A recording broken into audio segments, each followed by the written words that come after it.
2013년도 하반기에 지금 조원동 경제수석하고 전화 통화를 했던 내용 잘 기억하고 계시죠? 예. 어떤 내용의 전화 통화를 하셨는지 구체적으로 좀 마이크 입에 대고 크게 좀 말씀을 해주시겠습니까? 예, 제일 먼저 연락했던 거는 전화가 아니고 좀 만나자 그래서 직접 만났습니다. 만나서 뭐라 그러던가요? 조원동 수석 이야기는 저희 그룹에 있는 이미경 부회장이 조금 자리를 비켜줬으면 좋겠다. 뭐 그런 얘기를 했습니다. 자리를 비켜달라고 하는 게 무슨 의미인가요? 좀 회사를 좀 떠나줬으면 좋겠다. 왜 경제수석이 개인 사기업체의 부회장한테 회사를 떠나달라고 요구를 하는 거죠? 그날 조 수석 말은 대통령 말씀이라고 저한테 전했습니다. 대통령이 그런 권한이 있는가요? 저는 뭐 그렇게는 생각을 안 합니다만. 근데 왜 대통령이 그런 요구를 함부로 하는 거죠? 우선 그 말 자체에 대해서 저는 처음에 좀 의아했습니다.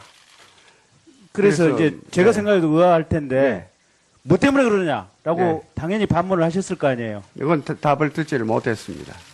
답을 듣지 못했다. 네. 그래서 또 통화를 하셨죠. 네네. 그 뭐라고 답을 하던가요? 아니, 통화를 또 한 이유는, 네. 당사자인 이미경 부회장이 대통령께서 그런 말씀 하실 리가 없다고.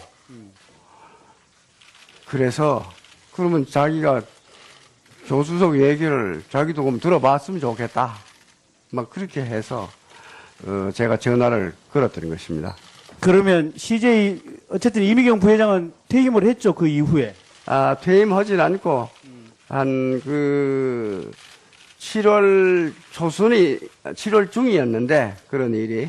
그 다음에 9월 말에 미국으로 갔습니다. 그러니까 사실상 업무에서 손을 뗀 거 아니에요. 뗀 건 아니고 미국에 가서도 계속 CJ의 세계화, 글로벌 일들을 맡아서 하고 있습니다. 아니, 어쨌든 대통령이 그러면 도대체 무슨 이유 때문에 개인 사기업체의 부회장에게 그만두라고 하는 이유를 파악을 못 하신 거예요, CJ에서는? 예. 그래서 처음에는 그러실 리가 있겠느냐?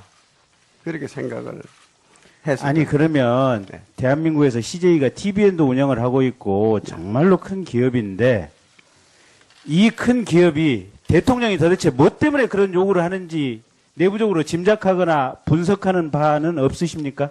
저희가 뭐 경솔하게 추측을 할 수는 없고, 이 얘기를 말한 조수석이 확실히 좀 말씀을 해 주셔야 되는데, 조수석도 거기에 대해서는 확실히 말을 안 하기 때문에, 그러면 더 이상 알 수가 없었습니다. 하나만 여쭤보십시다. 손 회장님, 지금 재계에서 이렇게 한 30년 이상 계신 거죠? 예, 그렇습니다. 대통령이 경제수석을 통해서 회사의 그룹의 부회장이나 회장 물러났으면 좋겠다. 그리고 이유는 얘기해주지 않는다. 그런 상황들 혹시 자주 겪어보셨습니까? 제가 직접은 겪어보지는 못했습니다. 아니, 이런 그러니까 우리 헌법에 보면 우리가 자유민주적 시장경제 질서 아니겠습니까? 정경련에서 그토록 주장하는. 예. 대통령이 특정 기업의 간부 직원으로 하여금 손을 떼고 물러나라라고 요구를 하는 것은 헌법상의 자유민주적 시장경제 질서에 반하는 아주 중대한 행위인데 그런 대통령이 대통령으로서 공직 수행할 자격이 있다고 생각하십니까? 그건 말씀드리기가 좀 그렇습니다만은 과거에 지금 대통령 말고 과거에도 뭐 이 군부 정권 때나 그럴 때는 뭐 이런 경우도 좀 있었다 하는 기억이 아니 있습니다. 그게 그때는 중앙정보부나 국정원이 사람들 잡아가서 서슴없이 고문하고 강목으로 두드러 패던 시절입니다. 지금은 2016년 스스로 대한민국의 모두가 인정을 하듯이 산업화도 완성이 됐고 민주주의도 완성이 됐다고 하는 이 시대에 청와대 경제수석이 대통령의 뜻이라고 하면서 사기업체 부회장을 물러나라고 하는 이게 지금 당연하고 일반적인 내용입니까? 그래서 뭐 흔한 일은 결코 아닌 거는 잘 알고 있습니다. 하나만 더 여쭤보겠습니다. 지금 대통령 독대, 지금 박근혜 대통령 독대 몇 번이나 하셨습니까? 한 2번 했습니다. 직접 만나셨죠? 예. 청와대 안에서 만나셨습니까? 아니면 안가에서 만나셨습니까? 안가에서 만났습니다. 그러면 그 안가에서는 1대1로 만나셨습니까? 아니면 누구 다른 배석자가 있으셨습니까?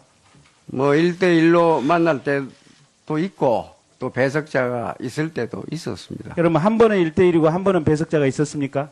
네, 뭐 배석자는 중간에 왔다 갔다 하니까요. 네. 무슨 얘기들 하시던가요? 뭐 처음에는 정부가 문화산업을 정부의 그 주요 정책으로 정하고 난 다음이었던 걸로 생각합니다. 그래서 그게 CJ가 지금- 문화사업을 많이 하니까 좀 열심히 해달라는 뭐 그런 격려를 들었습니다. 그것 때문에 지금 K컬처 밸리가 사업의 결정이 됐고 그게 한 800억 정도를 투자하신 거죠. 뭐 앞으로 더 많이 투자를 할 예정입니다. 그 과정에서 차은택 씨라고 하는 분하고 접촉하신 사실이 있습니까? 저는 그 행사장에서 한번 그저 수인사 한 일만 있고 그 이후로는 만난 일이 없습니다. 네.